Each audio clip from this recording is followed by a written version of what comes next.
ఎన్నికల ముందు మోసపూరిత హామీలు ఇచ్చి అధికారంలోకి వచ్చాక ఆటో డ్రైవర్లను మోసం చేసిన ఘనత కాంగ్రెస్ పార్టీదని మాజీ మంత్రి తలసాని శ్రీనివాస్ యాదవ్ అన్నారు.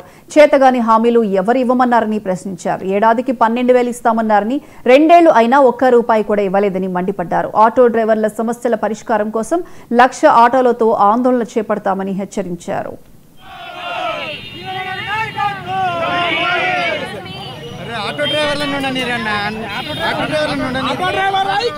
తెలంగాణ రాష్ట్ర వ్యాప్తంగా ఆటో కార్మికులు కొన్ని లక్షలాది సంఖ్యలో ఉన్నటువంటి ఆటో కార్మికులు వారి యొక్క జీవనం వారి జీవితం అంతా ఈ ఆటోల మీదనే.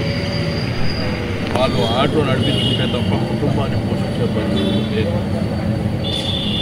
ఆ రోజు కాంగ్రెస్ పార్టీ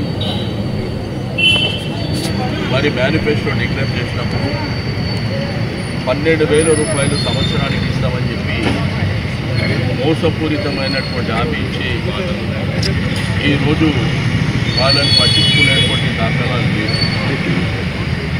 ఇప్పటికే ఫ్రీ బస్ అని చెప్పి పెట్టిన తర్వాత మహిళలు రూపాయలు సంపాదించేటువంటి ఆటో కార్మికులు ఈరోజు 100 రూపాయలు కూడా సంపాదించే పరిస్థితి లేదు.